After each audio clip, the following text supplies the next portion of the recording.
Warahmatullahi wabarakatuh. Waalaikumsalam warahmatullahi wabarakatuh. Selamat pagi Pak Donanta dan semuanya. Selamat pagi, Kak. Oke, hari ini kita ketemu lagi ya, dan bahasan kita tentang grupnya non-ferrous. Jadi kalau pekan lalu sudah membahas tentang besi dan baja, maka hari ini kita akan membahas tentang salah satunya ya. Jadi kalau kita ngomongin tentang non-ferrous itu kan banyak sekali. Semua logam kecuali besi dan baja masuknya keluarga non-ferrous. Nah, hari ini yang akan difokuskan gitu ya, adalah aluminiumnya dulu. Nanti baru setelah aluminium, saya akan mencoba membahas tentang tembaga, magnesium, dan nanti sisanya kalian juga harus baca ya, karena di buku itu kan sampai juga di logam mulia gitu. Jadi ada logam refraktori, ada logam mulia, jadi kalian tetap harus baca dari buku gitu. Karena waktunya terbatas, jadi saya akan membahas logam-logam yang istilahnya dipakai secara mayor gitu. Kenapa aluminium yang dipilih duluan gitu ya, karena pada faktanya aluminium ini adalah logam, ibaratnya logam pertama di non-ferrous yang digunakan paling banyak gitu. Jadi kalau logam pertama yang paling banyak digunakan kan jelas yang ferrous ya, besi dan baja itu banyak digunakan. Nah logam ibaratnya logam keduanya lah, paduan keduanya itu adalah paduannya aluminium. Dan hari ini kita akan membahas tentang produksinya seperti apa. Jadi nanti kalian akan tahu nih bahwa oh untuk jadi aluminium itu mineralnya tuh ini. Terus mineralnya itu dilakukan proses seperti ini. Itu akan dibahas hari ini. Lalu kalian akan juga mengenal tentang karakteristik umumnya aluminium. Lalu nanti ketemu atau kita juga akan bahas tentang klasifikasinya aluminium. Dan yang terakhir kita akan sedikit juga membahas tentang korosi pada aluminium. Begitu ya. Oke. Ini fakta tentang aluminium, jadi bahwa aluminium itu merupakan unsur ketiga terbanyak setelah oksigen dan nitrogen ya. Dan mineralnya sumber aluminium itu dari mineralnya namanya bauksit gitu ya. Jadi kalau kemarin kan kita ngomongin besi baja mineralnya magnetit gitu ya, siderit. Nah, kalau ini adalah ininya bentuknya adalah bauksit gitu. Sebenarnya kalau kita ngomongin tentang bauksit sendiri ya itu nanti kita akan bahas, apa namanya, mineralnya gitu ya, sekaligus bahas tentang produksinya begitu. Ini kita kenalan dulu sama karakteristik umumnya aluminium ya. Jadi kalau kemarin, apa namanya, logamnya itu kan kalau baja sampai 1.500 dan besi itu sampai 1.200-an titik leburnya ya. Sedangkan aluminium ini ternyata titik leburnya hanya 660 gitu. Dengan titik didih 1.800, kalor jenisnya sekian, hantaran listriknya jika dibandingin sama tembaga jauh ya gitu. Kalau tembaga kan hantaran listriknya bisa daerah 98% gitu ya. Lalu jenis kristalnya FCC, ya berarti aluminium tidak bisa ditarik oleh medan magnet gitu atau bisa dikatakan aluminium bersifat diamagnetik gitu ya. Setiap logam, ini harus catatan juga nih buat kalian. Setiap logam yang jenis kristalnya FCC itu tidak bisa ditarik oleh medan magnet ya. Jadi kalau misalkan, ini sih buat pengetahuan kalian aja. Jadi misalkan suatu hari kalian ketemu nih sama logam terus nggak bisa ditarik oleh medan magnet, oh berarti kristal tersebut dalam, posisi atau kristalnya itu, bentuknya FCC. Tembaga juga nggak bisa ya ditarik sama magnet karena jenis kristalnya juga FCC gitu. Lalu bagaimana Kak dengan besi dan baja ya? Karena besi dan baja kemarin kan bentuk kristalnya ada 2 ya. Dan mereka itu, dibedakan bisa jadi FCC dan BCC itu tergantung dengan temperatur. Ketika temperatur tinggi di atas 272 ya, 727, di atas 727 besi itu, fasenya adalah austenit, di mana kristalnya adalah FCC gitu ya. Berarti di saat posisi itulah apa namanya, logam besi gitu ya, tidak bisa ditarik oleh magnet. Tapi ketika di suhu ruang, kristal mereka bentuknya adalah BCC, maka bisa ditarik oleh magnet, seperti itu ya. Koefisien muainya sekian, massa jenisnya kecil ya, gitu ya. Makanya logam aluminium ini bisa dikatakan sebagai logam yang ringan gitu. Nah, ini juga nih salah satu apa namanya alasan pertama kenapa aluminium dipakai nomor apa namanya 2 setelah besi dan baja. Itu karena aluminium punya sifat ringan. Itu alasan pertamanya. Kedua ya, afinitas terhadap oksigennya tinggi. Tapi hasil dari ikatannya terhadap oksigen ini justru menghasilkan pelapis pencegah korosi. Ya, jadi ibaratnya, kalau misalnya besi itu kan kita katakan ya Fe itu kan afinitas terhadap oksigennya juga tinggi. Tapi, hasil dari senyawanya itu justru, bentuknya ras kan, karat gitu ya. Sedangkan kalau aluminium tidak. Aluminium ketika dia, apa namanya, berinteraksi dengan oksigen membentuk senyawa, nah senyawa ini justru sebagai selubung. Ini adalah alasan kedua kenapa aluminium itu banyak dipilih, seperti itu ya. Lalu ketiganya adalah tahan sekali terhadap bahan-bahan kimia tertentu dalam industri. Nah, ini adalah alasan juga kenapa aluminium itu banyak dipakai sebagai pembungkus makanan atau kita kenal sebagai aluminium foil, seperti itu ya. Karakteristik yang lain, oke ini, dapat dipukul, dicanai, ditarik, dan dituang dengan baik. Itu sebenarnya maksudnya adalah kemarin waktu kita di minggu kelima membahas tentang fabrikasi logam ya, yang dapat di-forming secara mekanik dan juga bisa dicor. Jadi kata-kata dipukul itu kan sebenarnya penempaan ya, extrusion, apa namanya, forging maksud saya.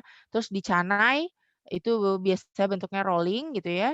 Terus, ditarik ya drawing dan dituang itu maksudnya pengecoran. Jadi aluminium ini logam yang istilahnya nggak sulit lah dalam ininya, perlakuannya. Dia bisa diapain aja gitu, dalam artian kita mau bentuk dia secara mekanik oke, kita mau bentuk dia secara dituang juga oke. Ya, itu juga alasan nih kenapa aluminium tuh banyak dipilih, dipilih sebagai material gitu ya, material yang akan diaplikasikan. Tapi kita lihat lagi, perbedaan, teknik fabrikasi kan akan menyebabkan hal-hal lain ya.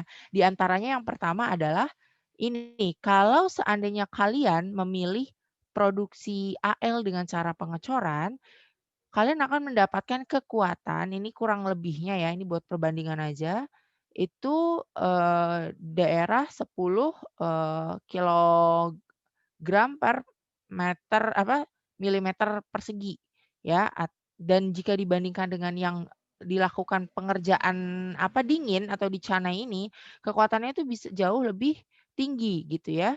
Nah, walaupun demikian kalian harus perhatikan di sini.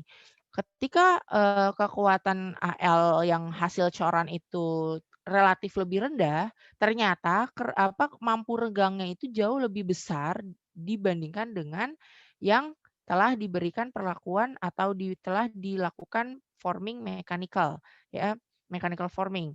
Kenapa begitu gitu ya? Ingat lagi konsepnya, bahwa ketika kalian mengubah bentuk ya, ketika kalian mengubah bentuk, itu kan kalian, mengubah bentuknya dalam artian di sini mengubah bentuk secara mekanik ya, itu kan kalian memperlakukan material dalam kondisi deformasi plastis gitu ya.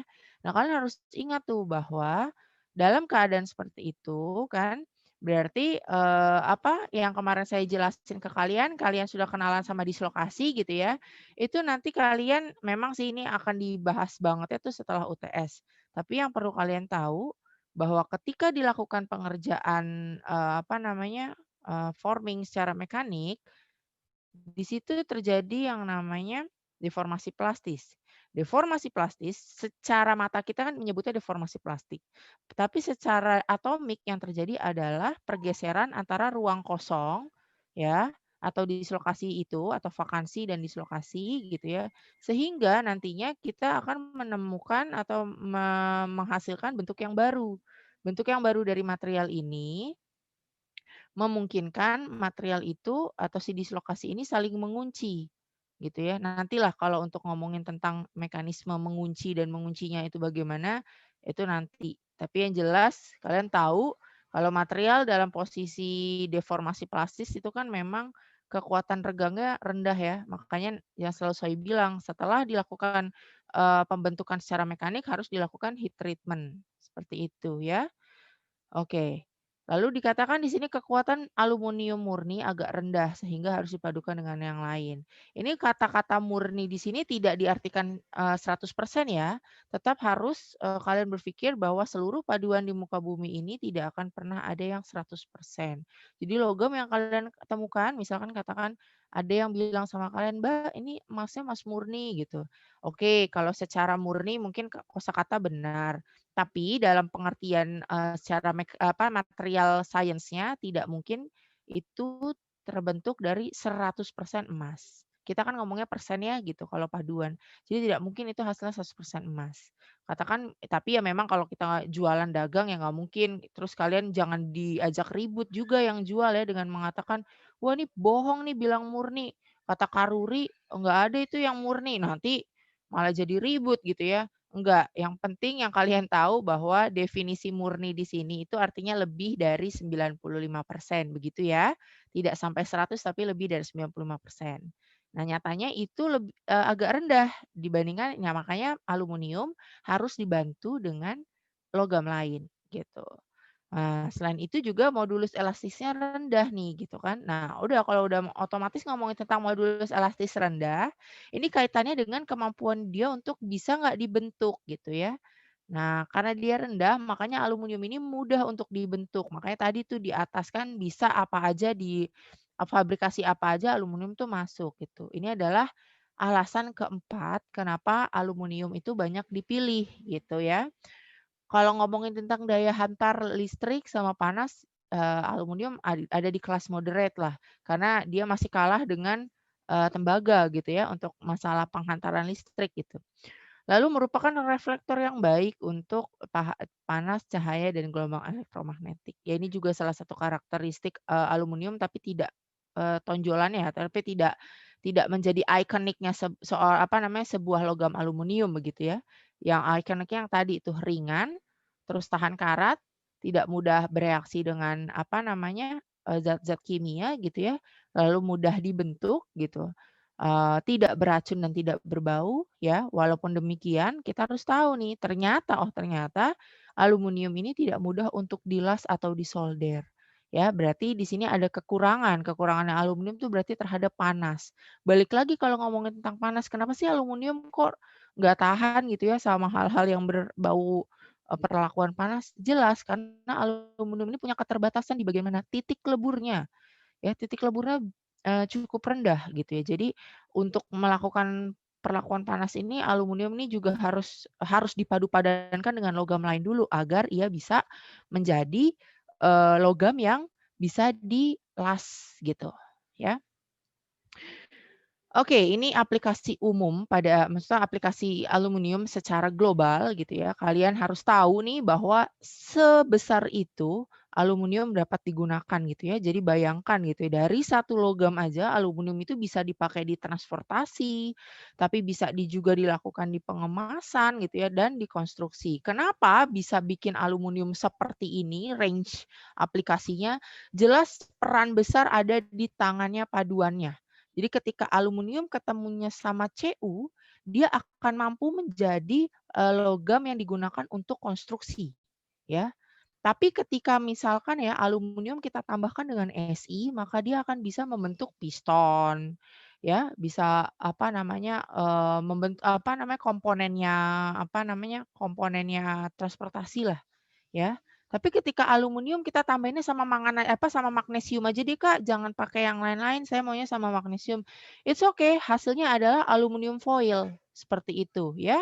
Jadi apa yang bisa membuat aluminium tuh ibaratnya, semampu itu dalam ini, dalam memenuhi kebutuhan ya, itu jawabannya adalah paduannya, gitu.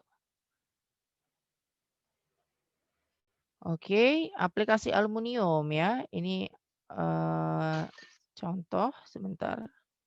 Ini sorry.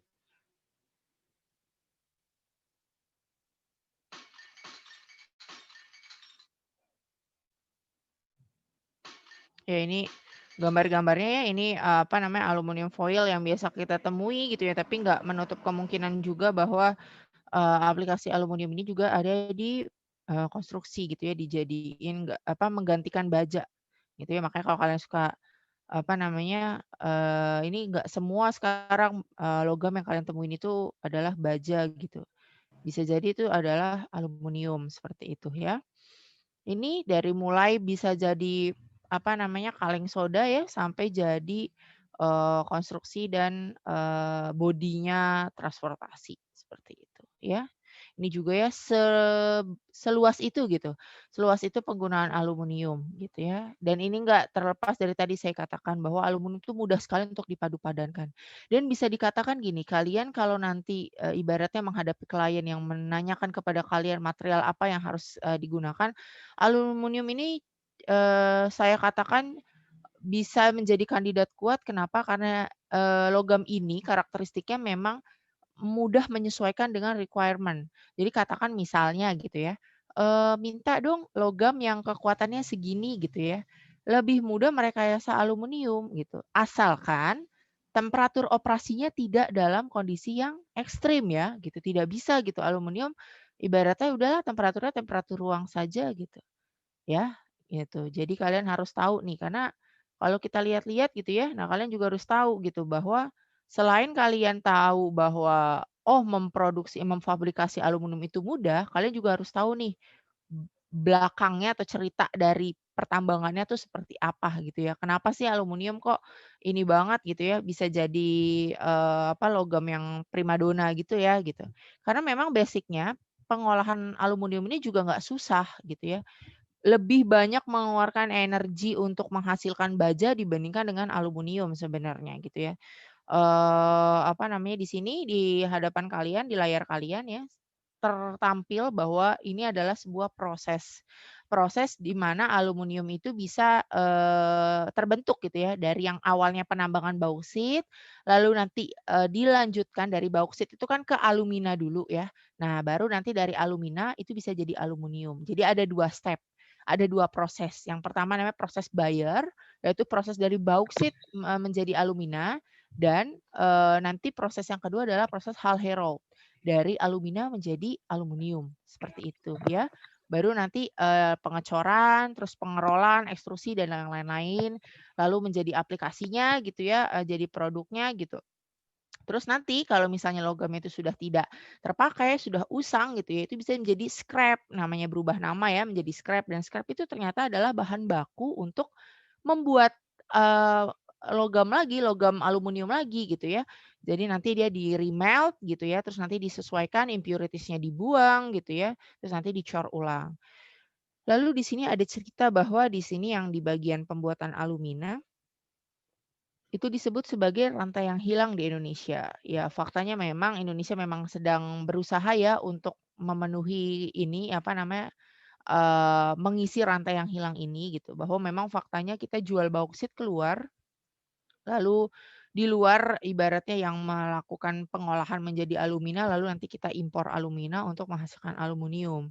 Itu kisahnya dari dulu begitu. Cuma saat ini memang sedang diusahakan agar memang satu aja, satu produksi langsung dari bauksit, alumina dan, jadi aluminium itu dalam satu satu negara lah. Kita nggak usah ekspor impor seperti ini gitu ya. Itu sedang diusahakan gitu.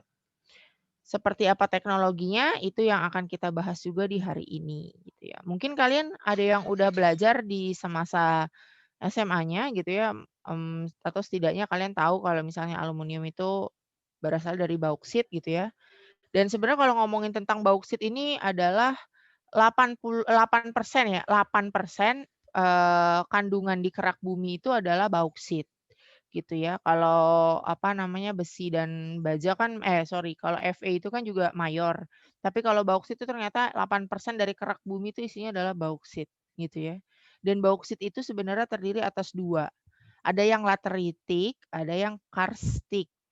Kalau di Indonesia itu adalah jenisnya yang lateritik gitu ya. Apa sih Kak yang bedain gitu ya, sebenarnya yang bedain karstik dengan, lateritik itu adalah hidratnya, dalam artian di sini kristal airnya gitu ya. Nah tadi kan kalian lihat tuh kalau misalnya rumusan si, Al2O3 ada NH2-nya gitu ya, N2-nya gitu ya. Nah itu yang membedakan antara karstik dengan lateritik. Kalau yang lateritik itu terhidrat, kalau yang karstik itu monohidrat.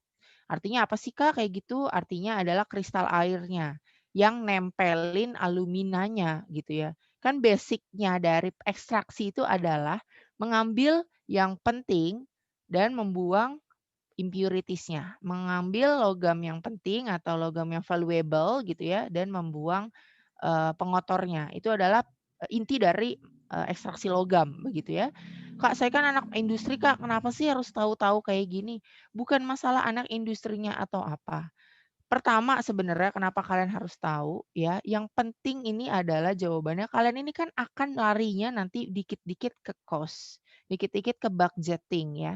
Kalian nggak bisa ibaratnya gini ya, kalau kalian nggak tahu nih gitu ya kan, identik ya kalau nggak tahu itu dengan hal-hal yang namanya dibohongin gitu ya istilahnya. Karena kalian nggak tahu nih, katakan kalian tahu aja deh aluminium harganya sekian dolar gitu. Kalian tuh nggak tahu prosesnya, ya udah paling kalian iya-iya aja gitu kan, karena kalian nggak ngerti gitu kan. Oh, nggak ngerti lah istilahnya prosesnya seperti apa. Tapi kalau misalnya kalian tahu gitu, ilmu pengetahuan kalian tuh ada tentang produksinya aluminium, kalian nggak akan itu bisa dibohongin bahwa, "Mbak, ini aluminium atau Mas, ini aluminium harganya segini ya. Loh kok bisa aluminium lebih mahal dari platinum?" Kan nggak masuk akal. Secara produksinya aja aluminium ini cenderung murah dan mudah dibandingkan dengan pengerjaan platinum, ya.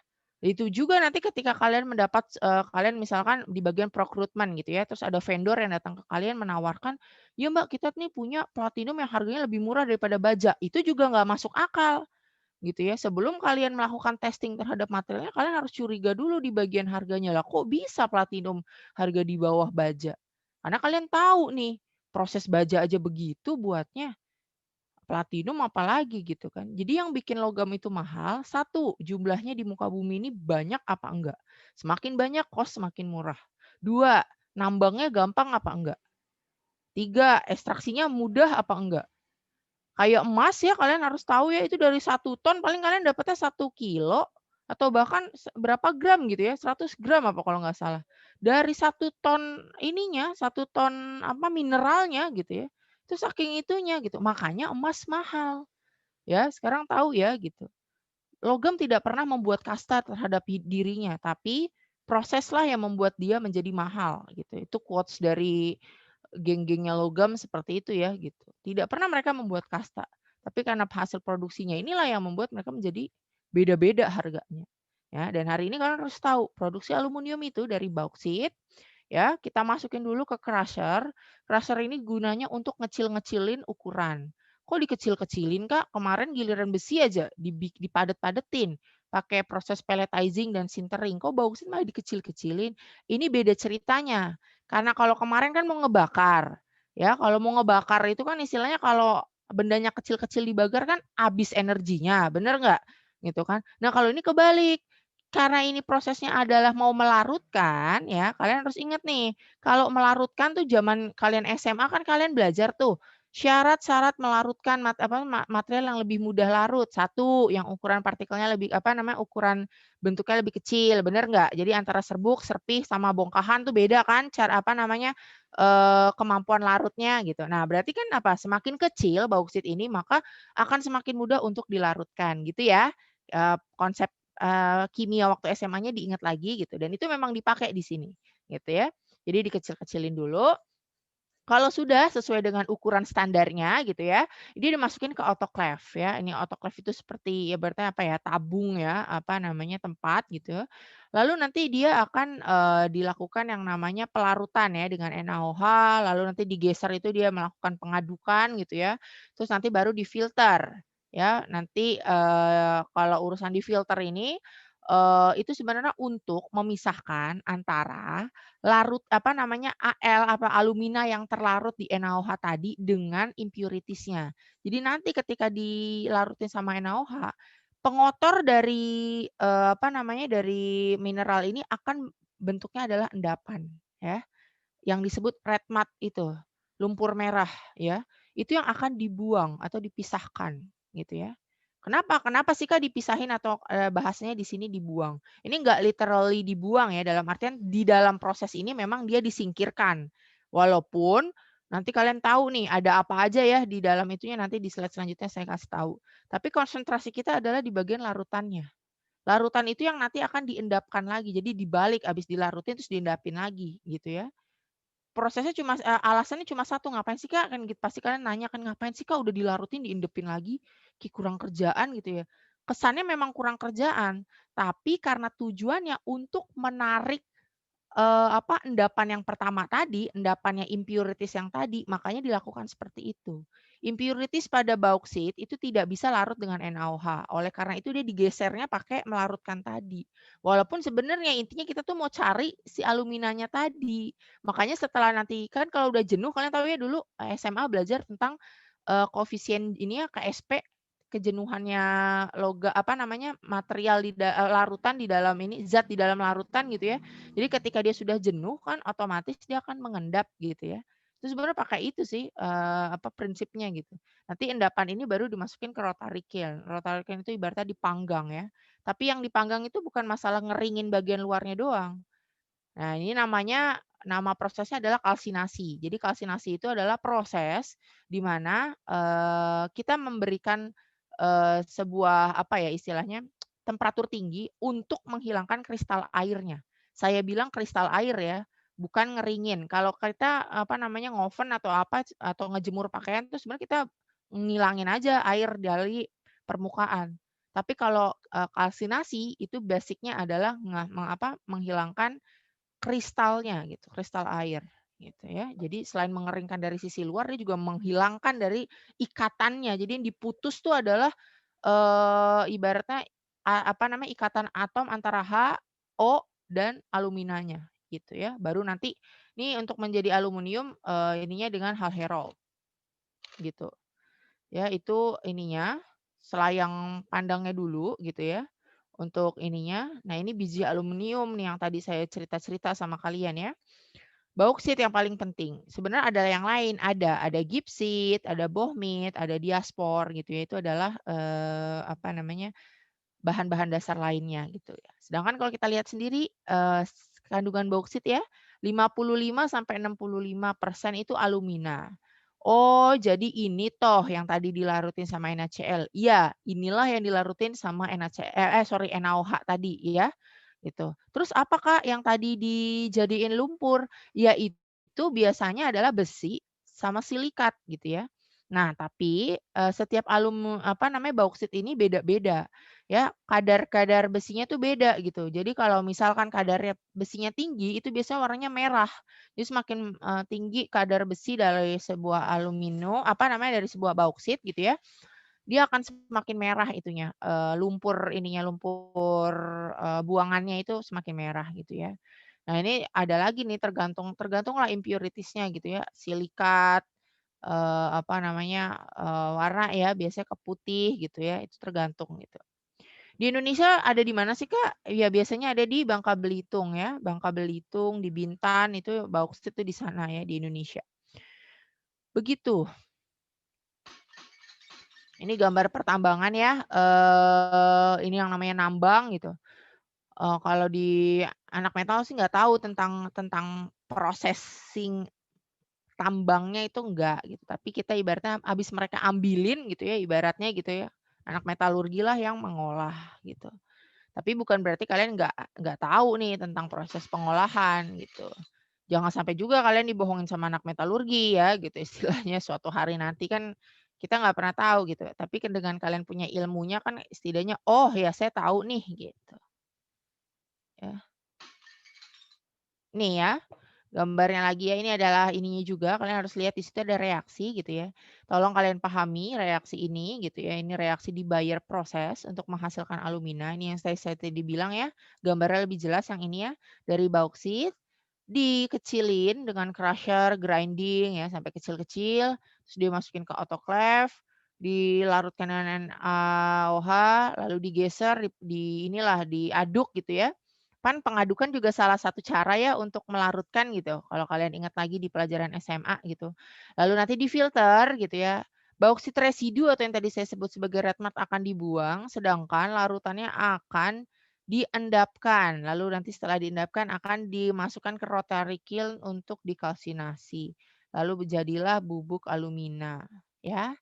Ini adalah, rangkuman dari Bayer proses. Dari ekstraksinya dulu ya dilarutin, autoclave itu tinggi ya, temperaturnya ya.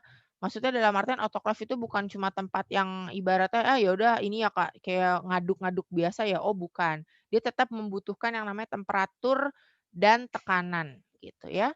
Lalu nanti dipresipitasi dengan NaOH juga sampai jenuh ya, baru nanti si AlOH3 inilah yang dikalsinasi.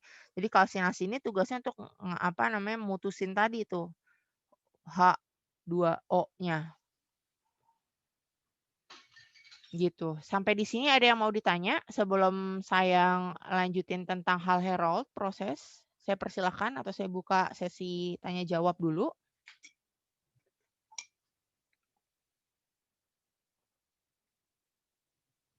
Ada yang mau nanya?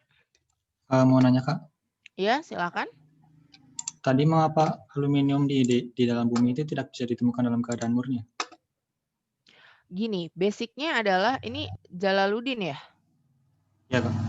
Oke. Basic-nya gini, kenapa sih, Kak, nggak pernah kita nemuin secara murni? Semua yang ada di muka bumi ini kan, kita akan temukan ya, dalam untuk logam gitu ya, kita akan nemukannya dalam bentuk mineral.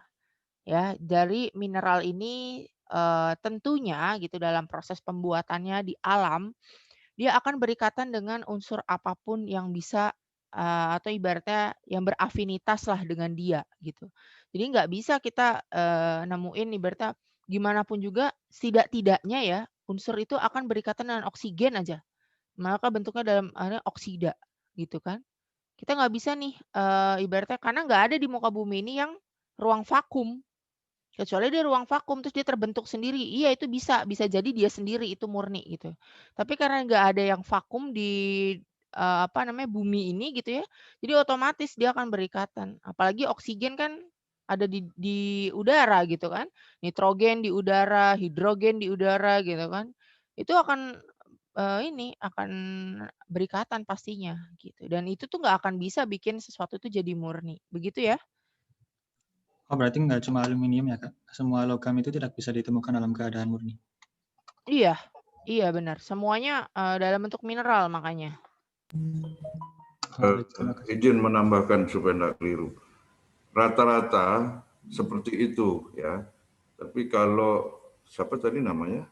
Jalaluddin, Pak. Jalaluddin itu pernah mendengar ada emas natif ya dalam bongkahan kecil-kecil gitu. Itu biasanya di kita adanya di Irian atau di Papua. Kemudian di beberapa negara di luar negeri itu ada juga ya.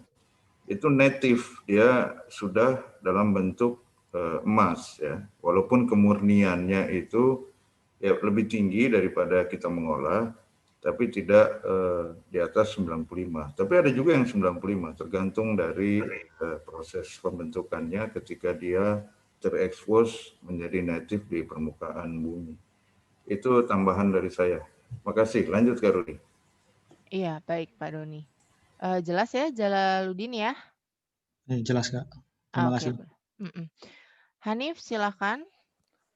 Kak mau nanya Kak, yang itu Kak, yang bayar proses tadi masih kurang paham Kak, itu ekstraksi itu diapain, presipitasi diapain, kalsinasi itu diapain Kak? Oke, Makasih Kak.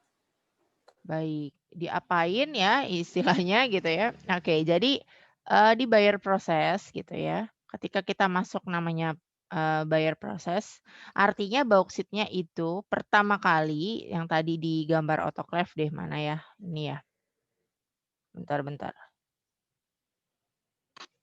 Jadi kita pakai gambar aja deh di sini.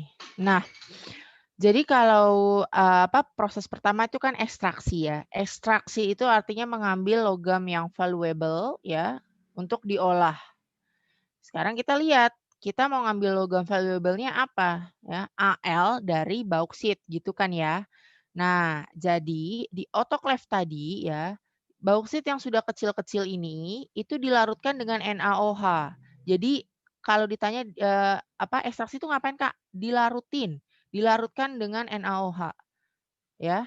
Emang larut, Kak? Larut, ya. Ibaratnya kamu tuh punya, apa namanya, apa ya, istilahnya serbuk lah gitu, serbuk kopi, kamu larutin gitu kan. Larutin. Nah, tapi kan kalau kamu buat kopi pada saat ini ujung-ujungnya ada yang mengendap kan. Nah, gitu ya. Ibaratnya nih kita nganggepnya gitu ya, ada serbuk kopi, kalian kamu larutin, kopinya kamu minum, serbuknya enggak kan, gitu. Nah, ini sama nih kayak di proses, buyer ini. Yang larutnya itu kita proses selanjutnya, endapannya kita singkirin dulu, gitu ya. Makanya ada filter tadi, ada digeser, ada filter. Itu masih masuk dalam kondisi ekstraksinya, gitu ya. Sampai di sini paham? Paham, Kak. Oke. Nah, kita singkirin dulu nih cerita endapannya, karena itu urusannya lain lagi nanti, itu ada lagi nanti kisahnya. Tapi kita kan mau fokusnya adalah larutan. Kenapa? Karena larutan ini kan yang ngebawa Al kan, ya. Ion Al itu adanya di larutannya, makanya larutannya kita olah nih. Terjadilah kita masuklah ke dalam sesi presipitasi. Caranya gimana, Kak, mengendapkannya? Caranya adalah dengan terus menambahkan NaOH. Ingat ya KSP, apa namanya, derajat ini kelarutan zat pada larutan gitu kan. Kalau larutannya jenuh gitu kan, itu kan akan mengendap gitu ya.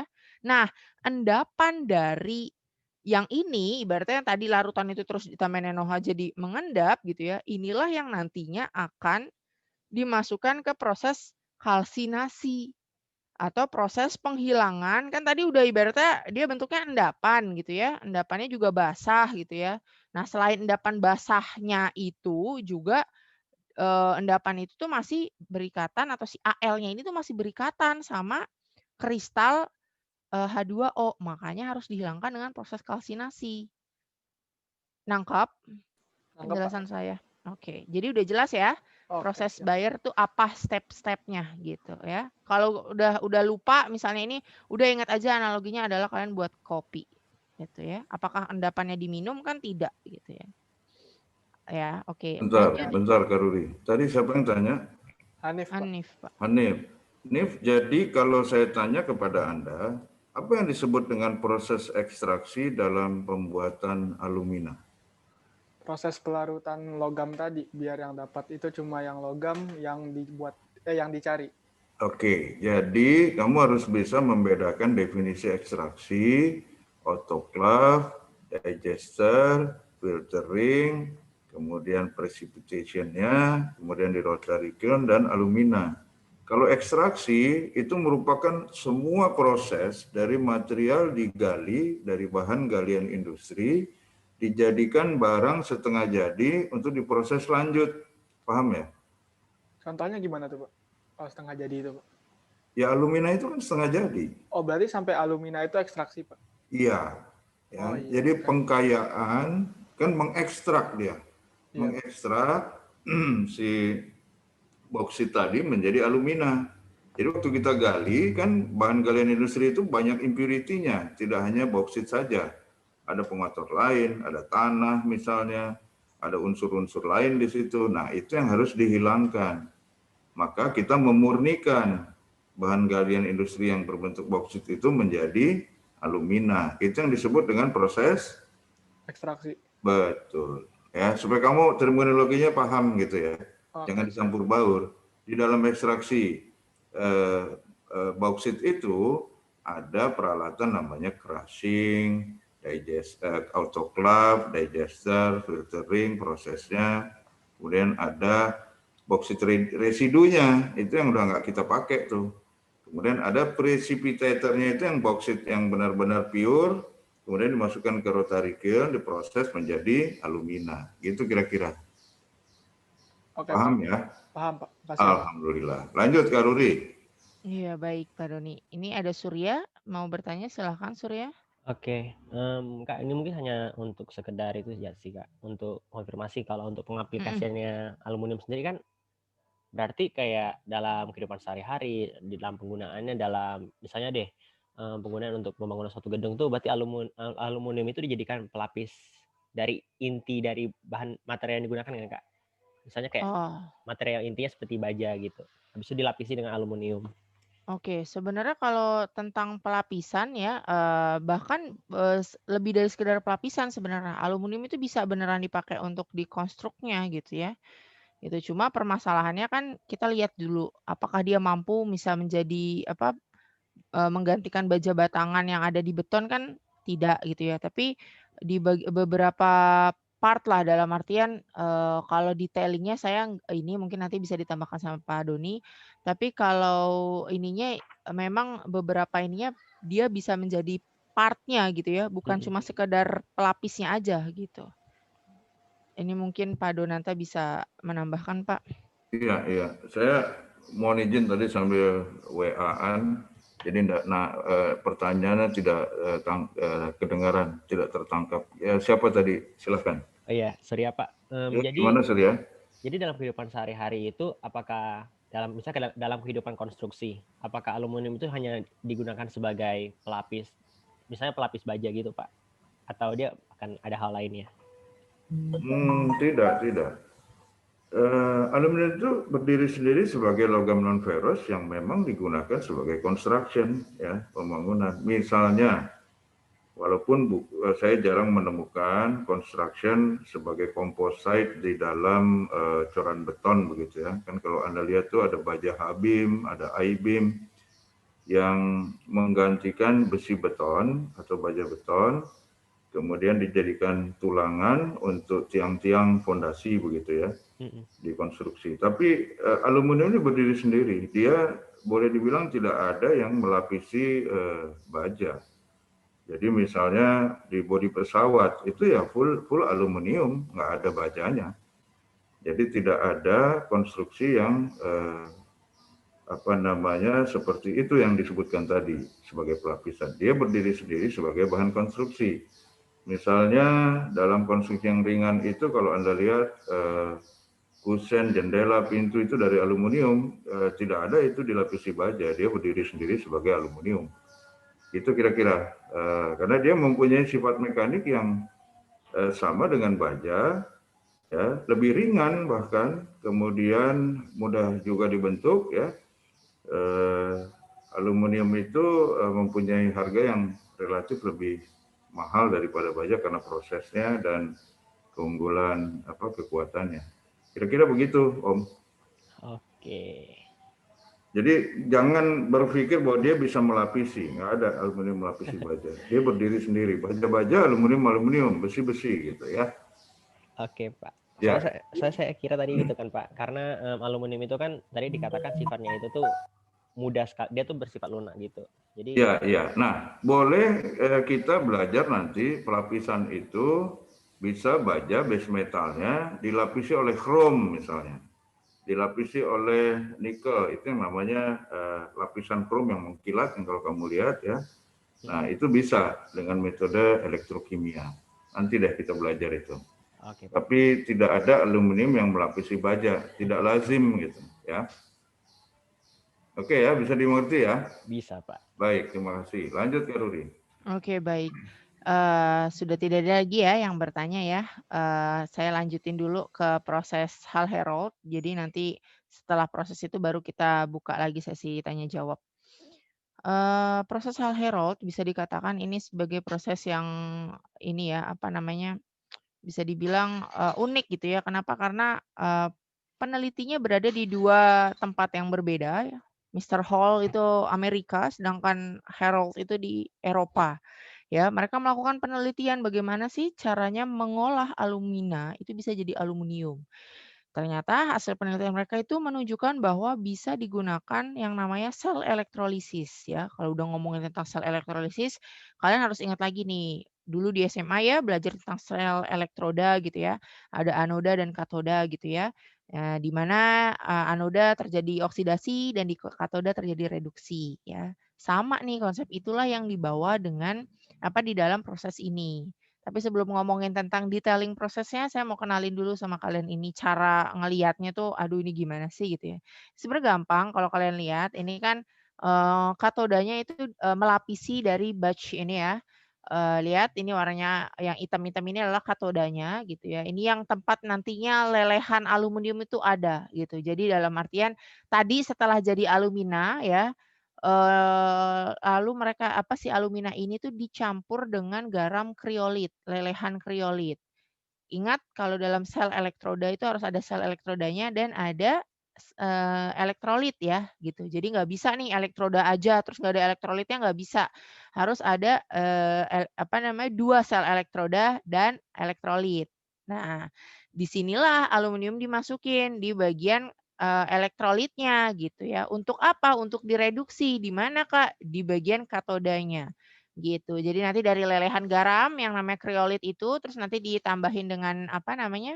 Ditambahin apa? Dinyalain gitu ya, diberikan apa namanya? Kasih voltase sesuai dengan apa namanya deret volta untuk mereduksi AL gitu ya, itu baru nanti terjadilah reduksi. Jadi sekarang tahu ya gunanya dulu ngafalin deret volta itu untuk apa gitu ya. Jadi deret volta itu acuan ketika kamu mau mereduksi sebuah logam.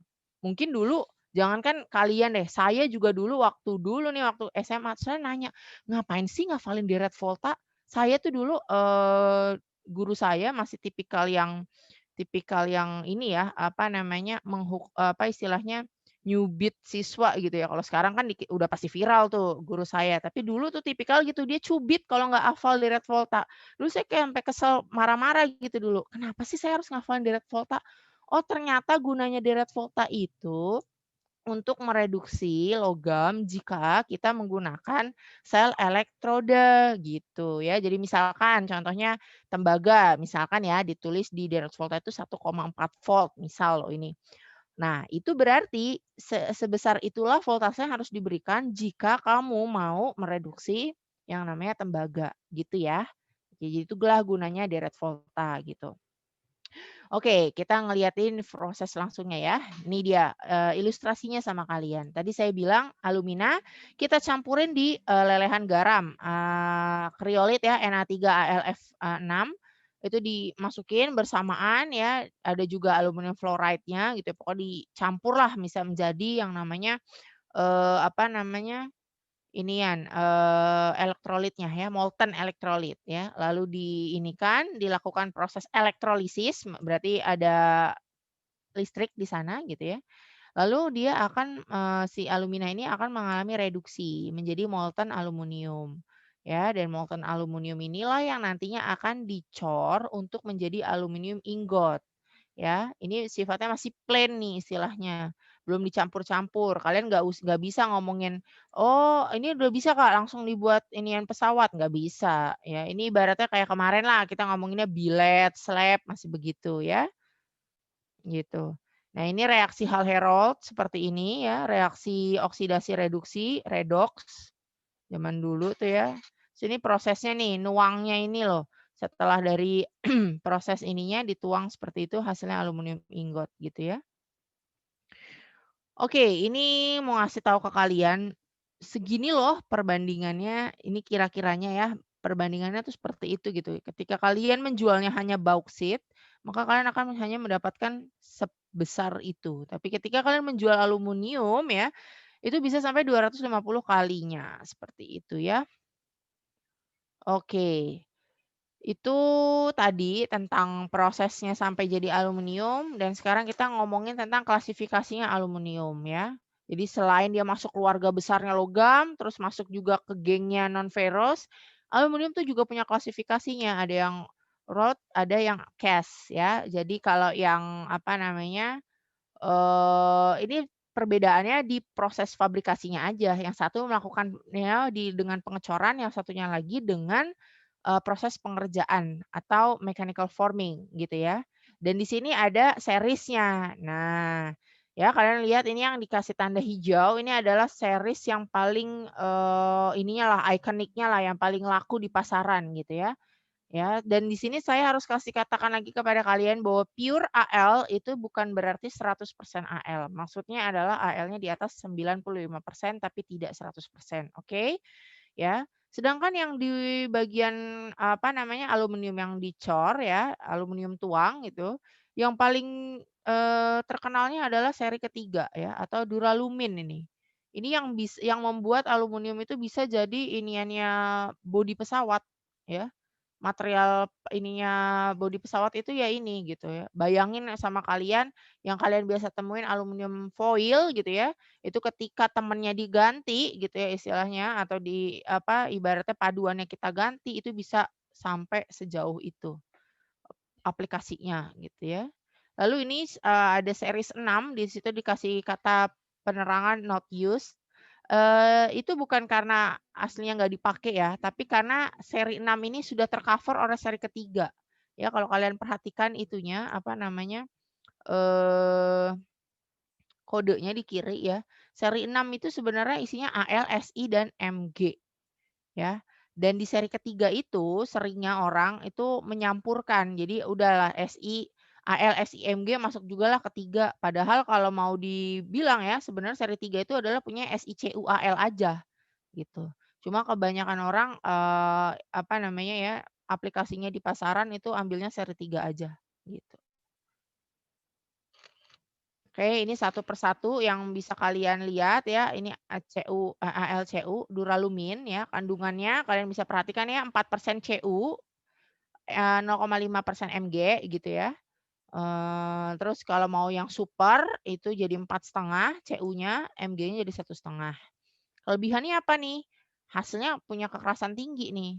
Tapi ternyata dengan CU, AL itu mengalami yang namanya ketahanan korosinya turun gitu ya. Nah, ibaratnya makanya ALCU ini biasanya kalau lagi mau digunain untuk jadi bodi pesawat, dia akan di-cladding dengan AL murni atau dalam artian di sini apa namanya lembaran AL.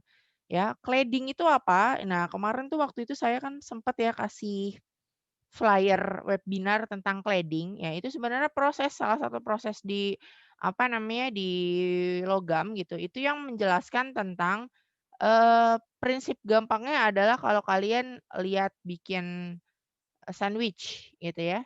Jadi, apa, isiannya, dagingnya itu kan ditangkup dengan roti gitu ya, sama nih kayak ini. Jadi, yang tadi duralumin ini ditangkup dengan AL gitu ya. Loh, kayak komposit dong, Kak, gitu ya. Iya nggak? Kalian berpikirnya gitu. Bisa dibilang seperti komposit, tapi tidak bisa dikatakan komposit, kenapa? Karena sama-sama logam, ya, gitu. Oh iya ya? Iya. Kalau kalian ingat ya, kan komposit itu definisinya apa sih? Gabungan dari 2 material yang berbeda. Lah kalau sama-sama logam nggak beda dong, gitu kan. Makanya dia nggak bisa dimasukin ke dalam kelasnya komposit. Hanya saja mirip dengan, prinsipnya komposit, gitu ya. Itu namanya decladding ya. Itu aplikasinya di bodi pesawat terbang. Di pipa juga sering gitu. Untuk pipa-pipa oil and gas itu banyak banget nge-cladding nya itu dengan AL. Ya kenapa? Karena AL tuh murah gitu ya. AL tuh dibandingin dengan kita apa namanya? Ya inilah dia biayanya bersaing lah gitu kan. Jadi bisa jadi pilihan utama gitu.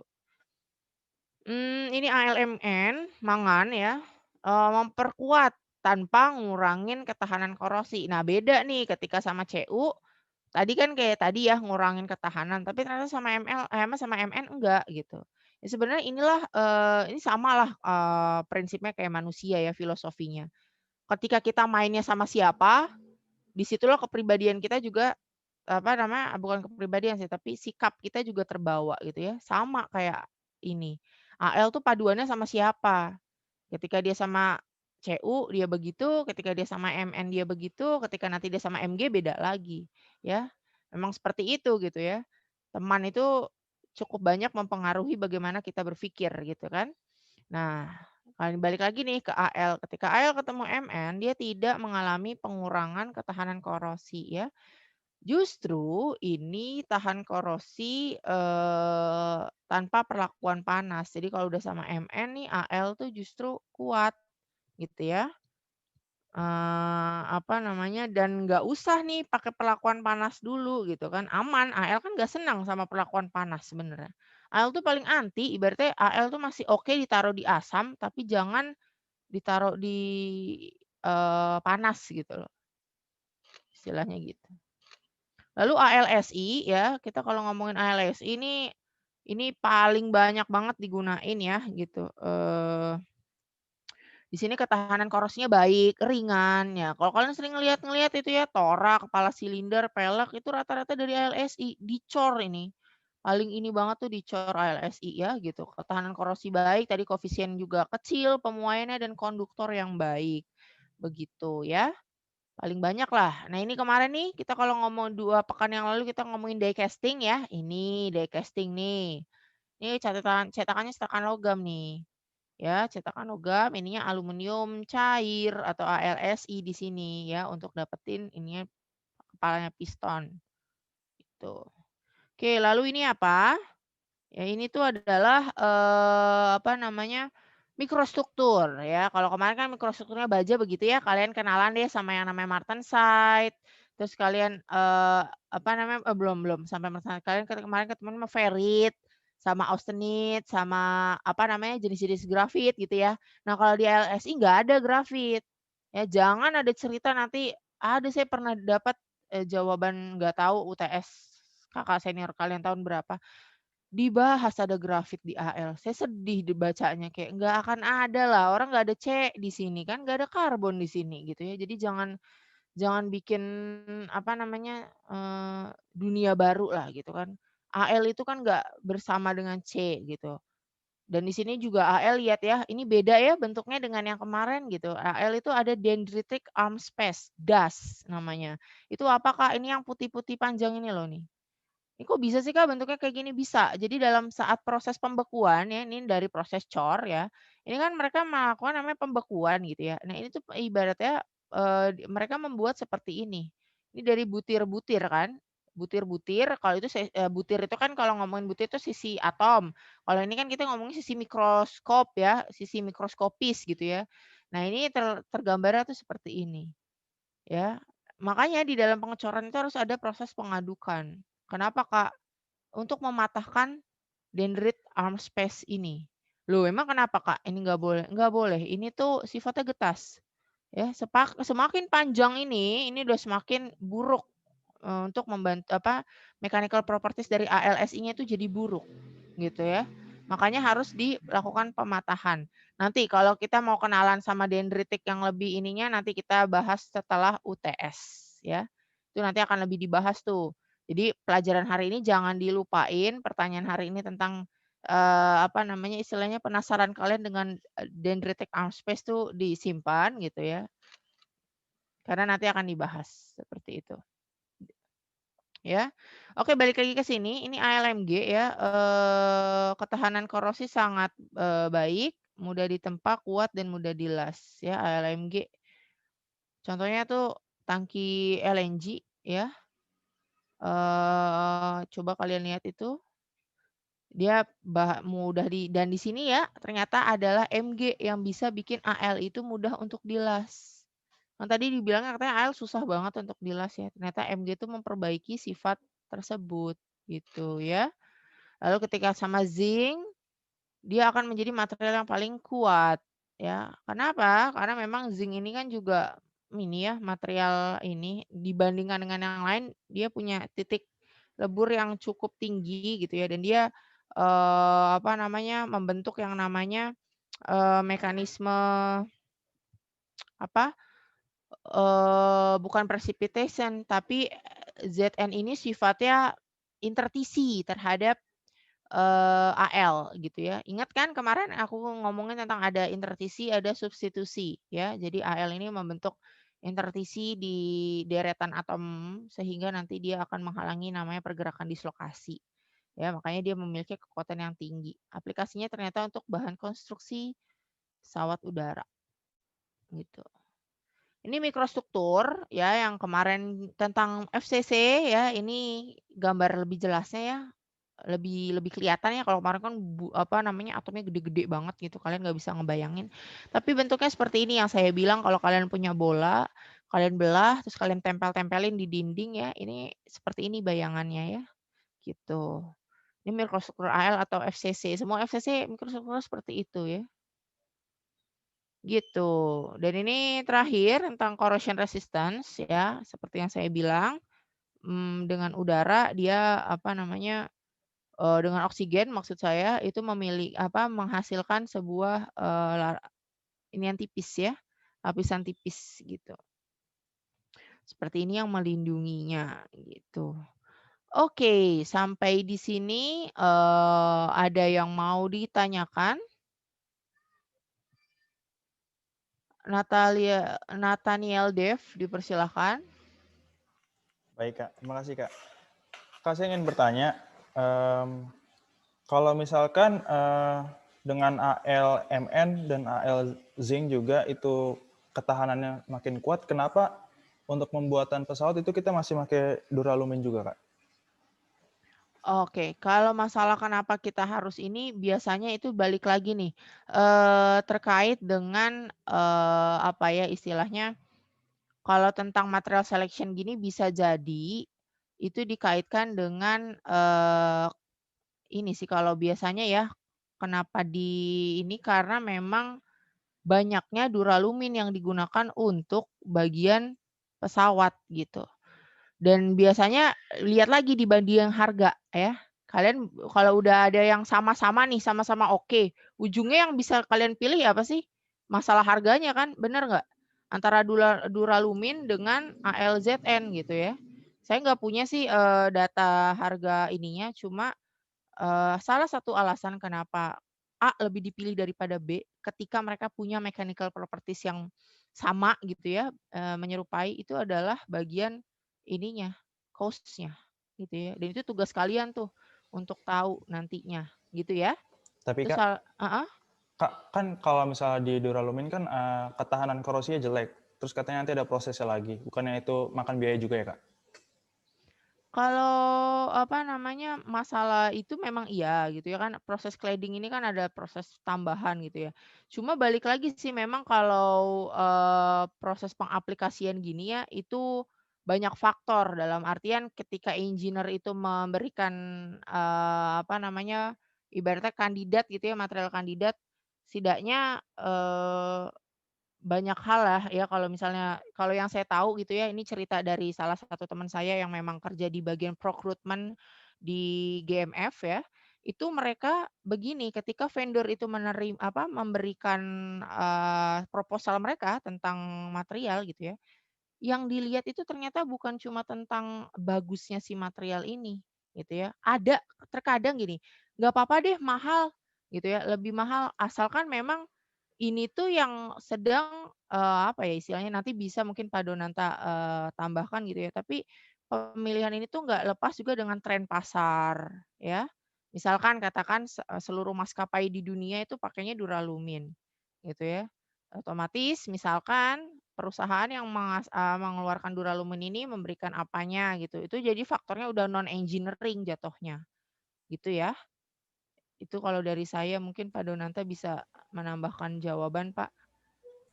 Baik, jadi duralumin ini sebenarnya paten dari aluminiumnya Inggris ya.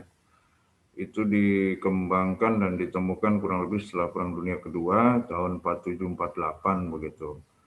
Awalnya digunakan sebagai pengganti baja dalam bodi pesawat. Jadi tadinya pesawat itu menggunakan baja ringan, tapi terus ditemukan duralumin ini, dan ketika produksi besar-besaran sampai beberapa mobil saja, tidak usah pesawat, itu dibuat dari duralumin. Contohnya itu kalau kamu tahu ada mobil buatan Inggris namanya Land Rover. Nah itu bodinya itu dari duralumin pada awalnya gitu ya. Yang seri 1 kalau nggak salah. Nah kemudian dia berkembang mengapa duralumin digunakan sebagai bahan pesawat ya. Jadi pernah disampaikan Kak Rudi ketika mengajar di modul ketiga atau kedua begitu, ada satu material baja begitu ya, di mana pada temperatur rendah ya, misalnya di bawah 0 derajat itu malah dia menjadi getas. Dan terbukti ketika Titanic itu menabrak bongkahan es karena memang di situ atmosfernya itu di bawah 0 derajat, maka getas dan cepat robek. Bocorannya kecil tapi efeknya luar biasa gitu ya. Nah, duralumin ini digunakan pada pesawat karena setelah diuji ketahanan fatiknya, fatik itu adalah kelelahan akibat beban dinamis yang diberikan kepada satu material. Di bawah 0 derajat itu dia lebih kuat daripada paduan aluminium lain. Padahal kita tahu bahwa pesawat itu kan di kiri kanannya ada sayap yang selalu memberikan beban dinamik ya ketika dia landing, take off dan seterusnya. Jadi kemudian beberapa saintis itu memilih bahwa duralum ini baik sekali untuk awal yang pertama digunakan sebagai material di pesawat terbang. Karena dia mempunyai prinsipnya ketahanan fatik yang lebih baik dibandingkan dengan paduan aluminium lain. Begitu kira-kira. Tadi siapa yang tanya? Saya, Pak. Ya. Berarti karena ada beberapa faktor yang lain ya, Pak? Maksudnya? Kayak faktor fatik yang unggul dari duralumin ini kan, Pak? Ya, pada prinsipnya kan lebih ringan. Coba BJ-nya aluminium itu berapa secara umum? 2,7 ya. Kalau baja atau besi itu sekitar 5, sekian ya. Berarti apa? Dia rod alloy, dia lebih ringan daripada baja. Harganya lebih mahal tapi secara konstruksi sifat mekaniknya mungkin bisa melebihi baja. Nah, kalau Anda tadi bilang tidak tahan terhadap korosi, pada prinsipnya aluminium itu teroksidasi, dia membentuk air 2O3, tapi tidak seperti baja yang pada akhirnya dia akan kecepatan korosinya itu lebih cepat dibandingkan dengan aluminium. Gitu, Mas. Baik, Pak. Makasih, Pak. Makasih, Kak. Bisa dimengerti ya? Bisa, Pak. Bisa. Alhamdulillah. Silakan Kak Rudi, dilanjut Kak Rudi.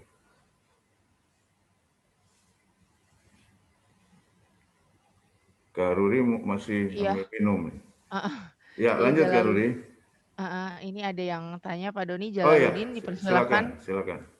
Oh ya Kak, mau nanya lagi. Sebenarnya penasaran yang tadi Kak, slide tentang nilai jual. Tadi kan tertera ya nilai jual bauksit ini $8, sedangkan aluminium mencapai $2.000, 257 kalinya harga awal bauksit. Yes. Nah, rata-rata berapa sih Kak harga produksi yang diperlukan dari bauksit ke aluminium? Apakah mencapai setengahnya atau berapa? Waduh, kalau soal tentang ini nanti namanya ini ya, kalau di metal sendiri ini namanya kelas desain pabrik gitu ya. Ini nanti bahasannya tentang financial analisisnya pabrik pengolahan logam gitu ya. Jadi kalau jawaban kamu sebenarnya saya nggak bisa jawab secara pasti gitu ya. Karena kan kita harus ngitung semuanya gitu ya. Kita harus bikin gini, kalau kalian nih nanti, ini memang sekedar informasi juga ya buat kalian sebagai anak teknik industri gitu ya. Ketika sebuah pabrik itu mau berdiri gitu ya, cost yang utama itu kan apa sih? Kita nanti harus tahu dulu material balance-nya seperti apa. Jadi dalam arti itu maksud material balance itu apa sih Kak? Material balance itu adalah tadi, bauksit yang masuk berapa, NaOH yang dipakai itu berapa, temperatur tinggi segitu tuh ngabisin listrik berapa ya, itu hitungannya nih secara kasarnya gitu ya. Terus tadi pakai tekanan tinggi juga itu energi listriknya berapa ya. Terus karyawan yang kerja itu bagaimana ya, itu aja jadi bandingan dulu ya. Itu yang bikin kenapa aluminium sama hal itu dibandingin sama bauksit. Bauksit itu apa sih masalahnya? Ditambang aja kan, dari dari alam ditambang aja, paling apa sih biayanya? Sewa alat berat gitu kan, sama operatornya gitu ya. Itu jadi bandingan aja gitu ya. Lalu tadi proses aluminanya untuk jadi alumina makanya hasil naiknya cuma daerah ratusan. Tapi kan kayak aluminium kita kok bisa sampai naiknya 2000-an gitu Kak. Karena prosesnya pakai listrik. Elektrolisis itu enggak dalam waktu 1 jam, enggak. Proses pembuatan elektrolisis ini makan waktu banyak dengan energi listrik yang sekian, ibaratnya ya dengan sekian energi listriknya, waktunya juga, makanya itu hasilnya bisa sejauh itu. Gitu ya, buat gambarannya aja ya. Saya tambahkan, saya potong. Ada yang dari Sumatera Utara nggak? Dari Medan, dari sekitarnya? Baik, jadi yang tadi Kak Rudi sampaikan itu benar. Energi listrik yang dibutuhkan itu sangat besar. Maka ketika Inalum itu didirikan di Asahan sana, itu ada pembangkit listrik ya, yang dibuat oleh pabrik ini yang tadinya untuk mensuplai kebutuhan proses aluminium ini. Ya, namanya itu pembangkit listrik Asahan ya, di Asahan ya. Iya. Kalau si gura-gura di mana? Di Asahan juga bukan? Saya lupa tuh namanya apa, si gura-gura apa gitu. Nah, jadi Anda bayangkan untuk membuat pabrik saja harus punya source listrik sampai mereka membuat pembangkit listrik sendiri gitu ya. Yang pada akhirnya sekarang dikembangkan bisa juga digunakan selain untuk pabrik mereka, dilakukan untuk memberikan penerangan kepada beberapa kota di sekitarnya gitu. Jadi Anda bisa bayangkan tadi perancangan pabrik itu tidak mudah, tapi harus infrastrukturnya dipikirkan, teknologi yang mau digunakan, kemudian penunjang itu juga mesti dilihat ya, infrastruktur. Pabriknya bagus, ini ya oke, tapi listriknya nggak ada ya, nggak akan jalan. Nah tadi mengomentari ini, mengapa tadi pertanyaannya mengapa aluminium itu lebih besar dari alumina? Apa gimana tadi pertanyaannya? Rata-rata biaya produksi, Pak. Apakah mencapai setengah? Wah iya, itu kalau kami ditanya itu jujur kami nggak tahu, apalagi kondisi sekarang begitu ya. Nanti kita kasih tugas saja anak TI untuk bikin ini deh. Ujian akhir nanti kali ada keluar nih begini-begini. Boleh Pak, boleh. Ya, Mas. Makasih juga masukannya. Iya. Oke, Kak Rudi dilanjut. Iya baik. Maaf ya, jadi kami nggak bisa jawab nih berapa cost-nya gitu. Tapi yang kami bisa sampaikan ada nilai tambah dengan nilai jual dari material bauksit-nya sebagai mineral, kemudian diolah menjadi alumina, kemudian diolah menjadi aluminium. Ya. Nah, juga mesti diperhatikan bahwa alumina ini tidak semata-mata digunakan untuk pembuatan aluminium saja, tapi dia juga bisa digunakan sebagai bahan baku pencampur untuk cat misalnya. Jadi kalau Anda tahu itu ada cat Vinilex, apa segala macam itu ada bahan aluminanya di sana sebagai bahan coating dan seterusnya gitu ya. Oke, lanjut Kak Rudi. Iya baik Pak Doni. Ini ada Hana. Iya Kak, saya ingin bertanya. Jadi kan tadi kalau misalkan di slide itu saya lihat paduan antara ALMN, ALSI, Mg sama zinc itu kan semuanya sifatnya tahan korosi ya Kak. Terus kalau misalkan kayak gitu berarti sifat tahan korosinya ini terlepas dari paduannya apa dong Kak? Maksudnya cuman karena sifat aluminium aja gitu loh Kak? Karena yang dia menghasilkan selubung tahan korosi gitu. Iya, Bagaimana Kak? iya. Jadi memang kalau untuk masalah ketahanan korosi ini memang kan sifat alamiahnya si Al gitu ya, ibaratnya sifat bawaannya. Kalau ibaratnya di biologi kita kenalnya dia sifatnya apa sih, dominan ya, ini kan, yaitu dominannya Al gitu. Jadi memang tahanan korosi ini adalah sifat bawaannya Al yang ibaratnya beberapa itulah kalau misal ketemunya Cu aja sih gitu ya, dia akan mengalami penurunan kualitas terhadap ketahanan korosi, tapi sisanya tidak gitu. Jadi ingat ya, paduan pun kan ditambahkan untuk memenuhi atau memperbaiki sifat-sifat yang kurang kan gitu. Jadi kalau memang udah baik, ya biasanya memang kita tidak butuh lagi gitu. Katakan misalnya kita udah tahu nih Al tahan korosi, nggak mungkin kita taruh sama nikel. Ya, nikel kan juga sama tuh tahan korosi gitu. Buat apa ditambahin? Mungkin Al yang akan masuk ke dalam nikel. Itu pun mungkin untuk memperingan kali ya gitu ya, atau inilah gitu. Gitu ya, Hana ya?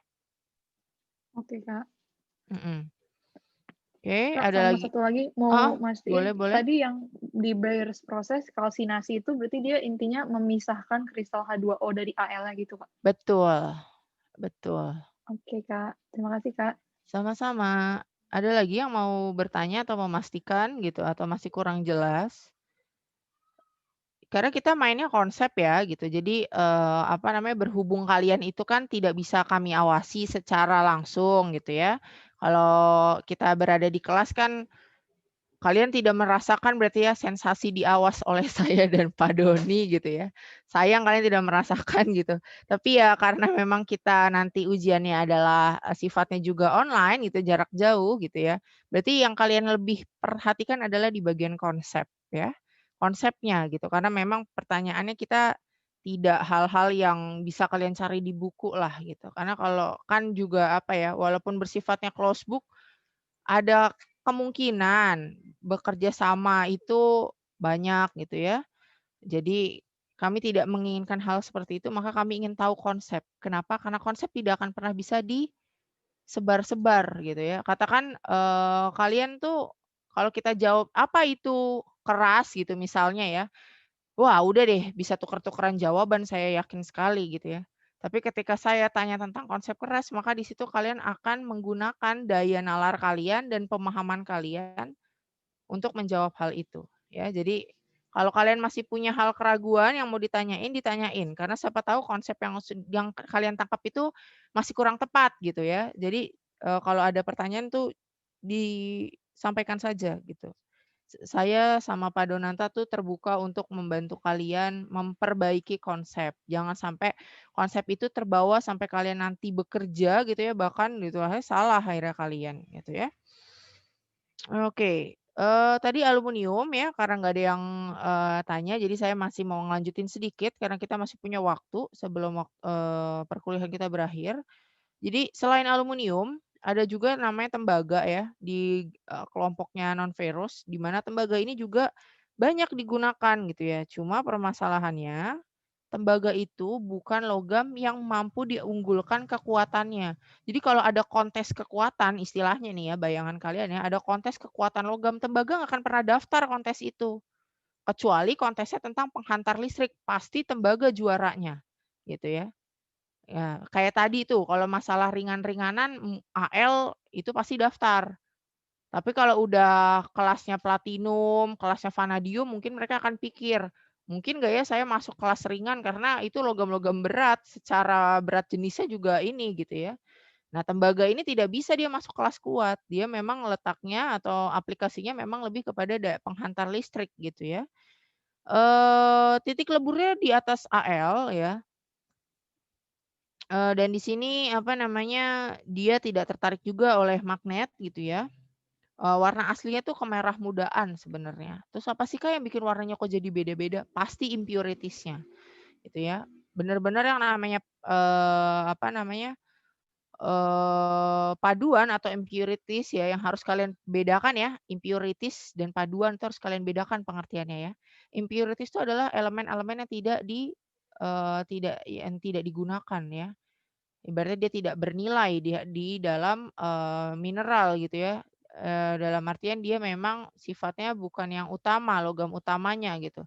Sedangkan kalau paduan itu kan elemen yang sengaja ditambahkan untuk memperbaiki sifat dari logam tersebut gitu ya. Itu harus kalian pahami juga pengertian itu ya. Kesannya simpel ya, dari bahasa tahulah impurities itu pengotor, tahulah kalau alloying itu paduan. Pertanyaannya ngerti nggak konsep ininya gitu kan? Itu yang harus kalian kasih, pemahaman yang baik gitu ya. Lalu pengolahan tembaga, nah berbicara tentang pengolahan tembaga ini juga harus kalian ketahui ya, bahwa mineral di muka bumi ini biasanya itu terbentuknya dalam tiga bentuk ya, dalam artian di sini ada sulfida, itu ketika logamnya itu berikatannya dengan sulfur, makanya dalam bentuk sulfida. Lalu ketika dia berikatannya dengan oksigen, dia akan membentuknya oksida, ya. Lalu ketika dia berikatannya dengan karbonat, dia akan menjadi bentuknya karbonat gitu ya. Nah, untuk di tembaga itu ada, yang sulfida, biji sulfida, itu kayak kalkopirit, kalkosit, kalau kalian pernah dengar-dengar ya dulu di SMA gitu ya, kovelit gitu ya. Itu adalah bentuk-bentuknya atau biji-biji dari, apa namanya, yang sifatnya sulfida ya. Sedangkan kalau misalnya kemarin kita membahas tentang besi, terus tadi baru kita ngomongin bauksit, itu levelnya ada atau bentuknya adalah oksida ya, karena ada O di belakangnya, Fe2O3 gitu ya, Al2O3NH2O gitu ya, itu levelnya adalah oksida gitu. Nah, apa ini sih Kak kenalan sama oksida sama sulfida? Ini penting kalian ketahui, kenapa? Karena ini balik lagi ke nanti masalah pengolahannya. Jadi ketika kalian menemukan bijinya biji sulfida, biasanya proses yang digunakan itu tidak menggunakan temperatur tinggi. Kalian bisa dengan melakukan pelarutan saja gitu ya, untuk yang sulfida gitu ya. Tapi kalau udah ngomongin tentang yang oksida, saat mau membentuk logamnya itu pasti harus melakukan peleburan dulu. Harus ketemu yang namanya panas. Contoh aja besi sama baja ya. Tetap aja waktu meleburkannya dia tetap tetap harus untuk mendapatkan yang namanya logamnya itu harus dilakukan di temperatur tinggi. Walaupun awal-awalnya enggak tuh Kak dilarutin doang, enggak tuh Kak diiniin. Iya itu kan proses awalnya, proses ekstraksinya. Ya, tapi ketika kalian mau melakukan fabrikasinya untuk produksinya tetap aja kalian melakukan yang namanya tuan panas gitu ya. Itu untuk yang oksida gitu ya. Sedangkan sulfida itu ya prosesnya pelarutan. Makanya kalau kalian pernah dengar namanya electrowinning, ada yang pernah dengar electrowinning? Electrowinning, electroplating, dan elektrolisis itu adalah 3 istilah yang harusnya kalian pahami dengan baik ya. Ditanya nggak Kak waktu ujian? Itu adalah pertanyaan yang biasa sekali mahasiswa tanya kalau saya sudah lagi menerangkan hal-hal yang asing di telinga. Masalah keluar apa enggak di ujian itu tergantung ya. Enggak selamanya hal yang saya ucapkan di sini itu masuk ke ujian. Kenapa? Karena apa yang saya atau Pak Donanta katakan di sini itu kan sifatnya adalah kami ingin kalian tahu lebih banyak bahkan daripada kami. Nah, kalau kami aja ingin kalian tahu lebih banyak dari kami kan otomatis kami harus memberitahu apa yang kami tahu, benar nggak sih gitu kan? Nah, makanya itulah apa yang kami tahu, kami tidak membedakan mana anak mesin, mana anak metal, sama anak TI, tidak. Kami mencoba memberikan semua yang kami tahu kepada setiap mahasiswa gitu ya. Dalam konteks apa? Paling yang membedakan adalah arahan. Ketika industri mengenal bahan itu arahnya kemana? Ketika anak mesin kenal bahan itu untuk apa? Dan anak metal untuk apa? Itu aja yang membedakan gitu ya. Jadi balik lagi, ketika saya ngomongin tentang ekstraksi gini bukan berarti kalian harus hatam dengan ekstraksinya, tidak. Saya pun di metalurgi dan material bukan anak metalurginya, tapi saya anak materialnya gitu ya. Dalam artian konsentrasi saya bukan masalah ekstraksi gitu ya, tapi saya lebih kepada rekayasa materialnya gitu. Tapi bukan berarti ya saya menutup mata gitu, tidak gitu. Ini adalah sebuah ilmu pengetahuan yang oke lah kalau kalian milikin gitu ya. Oke, balik lagi tadi ngomongin elektrolisis, electrowinning, dan electroplating. Nah, sebelum aku ngomong, ada nggak yang mungkin udah tahu? Kak, saya udah tahu Kak konsepnya, ada nggak? Sebelum saya nih yang ngomong gitu. Siapa tahu dari kaliannya ternyata udah ada yang tahu. Boleh dong di-sharing biar kita gantian berbicara. Ada yang tahu apa sih itu elektrolisis, electrowinning, sama electroplating? Coba.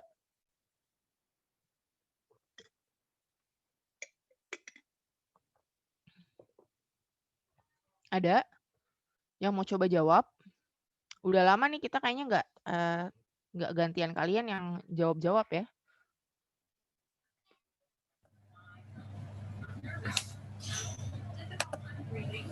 Iya, Zaki yang sudah unmute, kok nggak jadi? Kepencet Kak. Yaudah kamu aja lah sekalian, udah ini kan udah unmute, sekalian coba dijawab. Masih belum tahu sih Kak, baru pertama kali dengar juga. Masih agak sumpah. Serius? Iya, ekstra. Ini kan pernah nggak di SMA tentang waktu lagi belajar elektrolisis, waktu ya zaman-zaman ngebahas deret volta dan geng-gengnya bukannya dibahas ya elektrolisis, electrowinning, dan electroplating gitu? Kalau elektrolisis sih sempat ini lumayan sempat dengar juga. Cuma kalau buat electroplating belum dengar juga Kak, baru pertama kali. Oke. Ada yang ini? Ada yang mau menambahkan? Menjawab ya, bahkan belum dijawab ini. Boleh saya Kak? Boleh. Siapa tuh? Surya ya? Oke. Mau coba aja sih Kak. Kalau nggak salah kan kita elektrolisis itu tuh adalah suatu proses di mana reaksi kimia itu terjadi karena adanya arus listrik yang bergerak di dalam reaksi kimia tersebut lah gitu. Nah, di dalam reaksi kimia itu kan akan terjadi di mana ada bagian batangannya yang akan tertutupi sama zat lain. Itu yang disebut electroplating. Iya, betul. Dan tebakan saya kalau electrowinning itu sebaliknya, di mana ada satu bagian dari batangan tersebut tuh yang malah lepas itunya. Oke, itu jawaban kamu ya. Aku simpen dulu ya. Oke, nggak apa-apa. Kan kita lagi belajar hari ini. Belum ujian. Kalau ujian, ya saya sih nggak marah gitu. Pak Doni juga nggak marah gitu ya. Cuma kalian tahu lah konsekuensinya apa kalau di ujian gitu kan. Nggak apa-apa. Ada lagi yang mau menyanggah jawabannya Surya atau ini gitu? Silakan. Ada?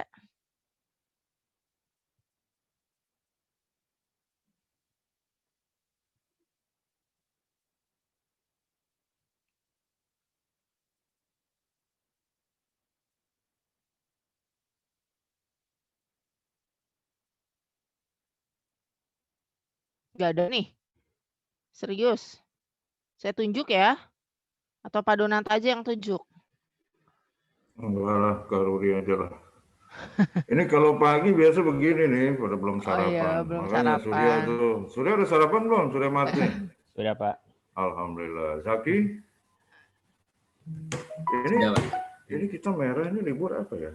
Maulid. Maulid, Pak. Maulid. Ya. Iya. Selamat Maulid yang merayakan. Mohon maaf ini kita terpaksa on air. Iya. Ya, habis bagaimana lagi kalau nggak bisa nih kejar tayang. Saya nggak ada pertanyaan, nggak tega mau nunjuk Karuri. Habis mereka udah baik-baik nih, udah libur-libur mau hadir, jadi nggak tega nanya. Silakan deh Karuri aja deh. Saya jadi ikutan nggak tegaan sama kayak Bapak. Oke, ini aja kali ya Pak. Langsung dijawab aja lah ya sama saya deh. Memperbaiki konsep yang dikatakan oleh Surya tadi ya. Jadi gini, kalau ngomongin tentang plating benar. Kita kan tadi konsepnya sama, sebenarnya konsepnya adalah selalu oksida ada di anoda dan reduksi terjadi di katoda ya. Dengan prinsip seperti itu, nah aplikasinya nih yang beda-beda. Untuk electroplating kan tujuannya adalah melapisi ya. Berarti kalau kita ingat konsepnya bahwa di katoda itu terjadi reduksi, maka benda yang benda yang ini itu yang mau dilapis itu akan diletakkan atau diposisikan menjadi katoda ya. Jadi nanti logam katakan kita mau lapisin apa sih? Misal sendok kalian dengan sendok kalian dengan misalnya tembaga deh, kita mau ngelapisin sendok kalian dengan tembaga gitu ya, iseng-iseng. Ya udah tembaganya ada di larutan elektrolitnya, nanti direduksi untuk menempel di sendok kalian yang bertindak sebagai katoda ya. Seperti itu. Itu kalau ngomongin electroplating.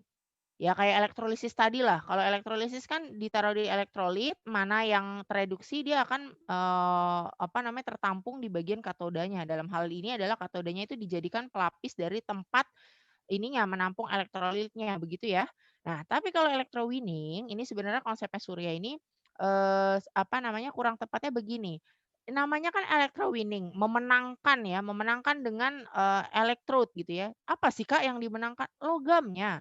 Jadi katakan nih satu elektrolit gitu ya, ini isinya beraneka rupa logam. Ya, ada tembaga dan impuritiesnya. Ya, ini memang prosesnya tembaga nih ceritanya begitu. Habis pelarutan, tembaga dari biji tembaga itu katakan kalkopirit lah ya. Kalkopirit itu dilarutinnya bukan sama NaOH tapi dengan asam sulfat. Ya, setelah dilarutin, larutannya ini ternyata banyak kandungannya. Kenapa? Karena tembaga ini material ikutannya banyak kan gitu ya. Unsur ikutannya banyak gitu. Nah, ini gimana caranya kita mau dapetin tembaganya aja? Lihat lagi pakai di red volta. Tembaga itu tereduksinya di voltase berapa? Ya, misalkan tadi saya bilang 1,4. Udah pasang deh tuh selnya dengan 1,4 volt. Maka dengan begitu dari sel elektrolisis tadi elektrolit tadi, tembaga ibaratnya ini dipanggil-panggil, tembaga gitu kan. Nah, reduksi kamu di katoda. Mereka akan nempel di katoda ya.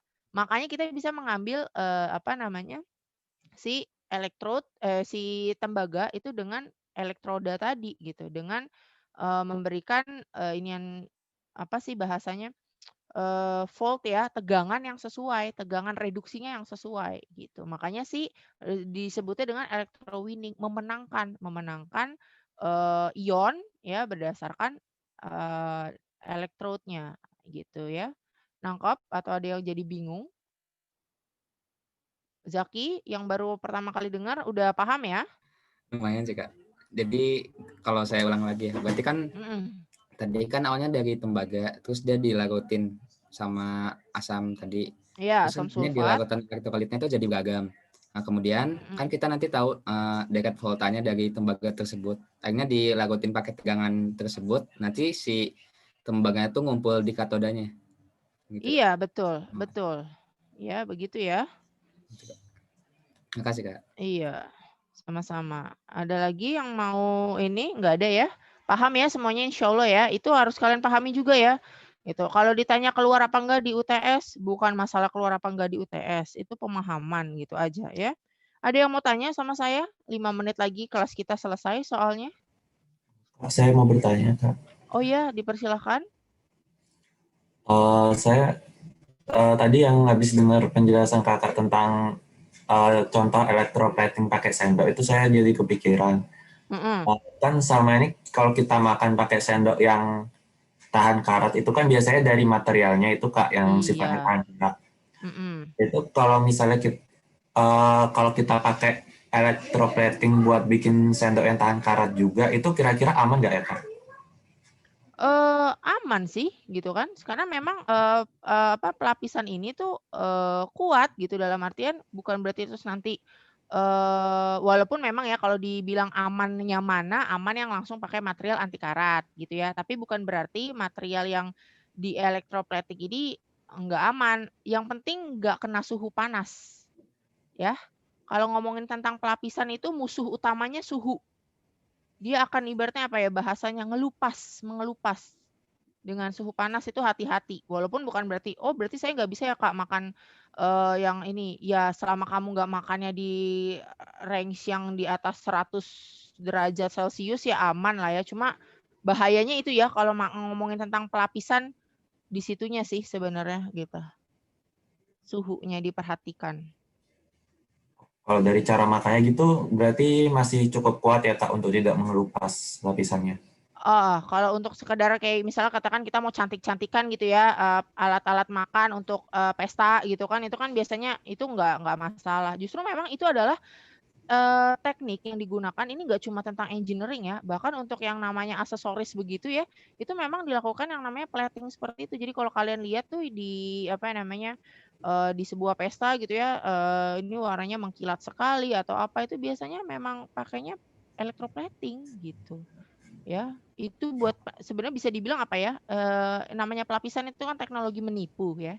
Dalamnya bisa aja besi atau bisa aja hal-hal yang ini, tapi dengan pelapisan yang tampaknya mengkilat kan kita mikir, "Oh, ini ya, apa namanya, materialnya mahal ya," gitu. Gitu ya? Kak, terima kasih. Iya. Oke, 3 menit lagi ada yang mau bertanya atau Oh ini? iya Kak, maaf mau memastikan aja Kak. Nah, tadi kan pembuatan aluminium ini membutuhkan ini ya, listrik dari bauksit aluminium. Nah, yang membutuhkan listrik ini cuma dari alumina ke aluminium kan Kak? Alumina semuanya butuh listrik sebenarnya. Buyer kan autoclave-nya, rotary kiln-nya gitu. Ya enggak? Semuanya pasti kita butuh listrik gitu. Yang enggak butuh listrik ya enggak ada ya, kita enggak bisa memungkiri gitu. Emang kita butuhnya listrik gitu. Ya. Oh, baik, terima kasih Kak. Sama-sama. Oke, ada lagi yang mau bertanya, memastikan ini? Kak, izin mau bertanya, untuk materi UTS nanti itu yang keluar sampai tembaga aja atau magnesium dan titanium dan yang lainnya juga?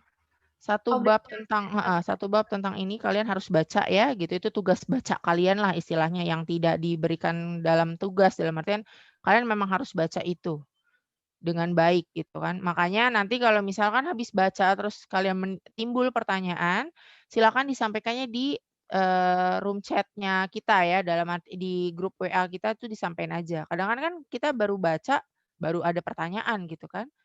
Makanya saya selalu bilang kalau ke kuliah baca dulu, baru nanti pasti akan timbul pertanyaan. Tapi kalau besok nih kalian baca terus ada timbul pertanyaan, selama bukan jamnya untuk ujian, kalian pertanyakan saja di grup. Insya Allah saya dan Pak Donata akan menjawabnya begitu ya. Oke Kak, makasih Kak. Iya, sama-sama. Oke, ini tinggal 1 menit lagi. Jadi saya serahkan ke Pak Donanta. Baik Kak Ruri, terima kasih banyak. Mengulang lagi, saya menyampaikan pengumuman yang tadi sudah disampaikan di awal kuliah. Intinya kita akan melakukan ujian tengah semester pada minggu depan. Ya, jadi kalau ini hari Kamis minggu depan, waktu dan jam yang sama. Ya, itu pukul 8 kita start. Bagaimana mekanismenya? Ujiannya online, ya, waktunya nanti ditentukan di dalam soalnya. Soal bisa diunggah atau diunduh bukan diunggah di WA group atau di Mas, nanti saya lihat ya mana yang memungkinkan. Jadi pastikan semua member kelas ini mempunyai WA group ya. Kemudian ada waktu untuk unggah soal, kemudian mengerjakan berapa lama waktunya, kemudian mengumpulkan. Jadi soal dikerjakan, ditulis tangan, di foto atau di scan, kemudian dimasukkan ke dalam folder yang sudah ditentukan di pengumpulannya. Ya. Materi tadi sudah disampaikan mulai dari bab 1, modul 1 sampai dengan modul 7. Ya. Mungkin kalau di bukunya Bu Bondan agak lompat-lompat, tapi Anda kan bisa lihat slide-nya itu yang dipelajari babnya mana saja. Silakan diikuti. Kemudian juga latihan soal yang kemarin diminta oleh Kak Ruri dikerjakan, karena kemungkinan ada beberapa soal juga yang akan diujikan dalam ujian tengah semester ini. Saya berharap semua bisa mengerjakan dengan baik ya. Kita udah berjibaku nih libur-libur Maulid Nabi, tapi kita masuk untuk hadir. Saya appreciate ya, really appreciated gitu. Kita berharap ujian nanti ke depan lancar ya. Mungkin dari saya itu saja. Saya dan Kak Ruri nggak usah pamit karena kita masih terus sampai akhir semester, kecuali untuk hari kelas Rabu ya. Kelas Rabu nanti pindah ganti masinis gitu. Baik, kalau ada yang mau ditanyakan silakan. Saya buka sesinya dengan Kak Ruri. Ketua kelas. Tanya, Pak. Oh ya, silakan. Terkait penugasan tetap lanjut nggak, Pak? Oke, penugasan itu tetap berlanjut. Maksudnya penugasan bagaimana ya? LTM, Pak. Maksudnya penugasan gimana? PR gitu? Iya, Pak. PR, sekarang nggak ada PR. Jadi, karena belajar aja, PR-nya belajar. Penugasan yang biasa dilakukan nggak ada. Untuk yang sesi kali ini, Anda diminta untuk belajar saja menghadapi ujian tengah semester minggu depan. Begitu. Siapa ini yang nanya tadi ya? Saya Pak Dev, Pak. Dev, sorry Dev. Ya. Baik, terima kasih Pak. Sama-sama Dev. Lagi ada yang bertanya?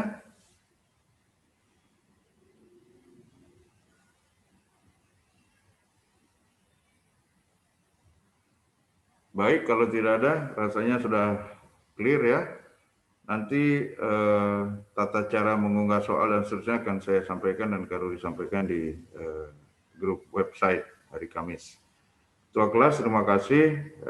Mohon kerjasamanya nanti dalam rangka UTS ini, paling tidak mencoba mengabsen lagi apakah peserta kuliah di sini sudah punya WA semua. Dari saya mungkin itu saja. Jika ada kekurangan kami pada hari ini, kami mohon maaf, tapi pasti tidak sengaja. Tujuannya kita ingin memberikan pengetahuan yang baik untuk Anda semua. Paling tidak Anda melek sekarang, apa sih itu material teknik atau apa sih itu bahan teknik gitu ya. Baik, sampai di sini pertemuan kita. Selamat belajar, selamat Maulud Nabi bagi yang merayakannya. Jika ada salah mohon maaf. Wabillahi taufiq wal hidayah. Wassalamualaikum warahmatullahi wabarakatuh. Sampai ketemu Mites ya. Waalaikumsalam.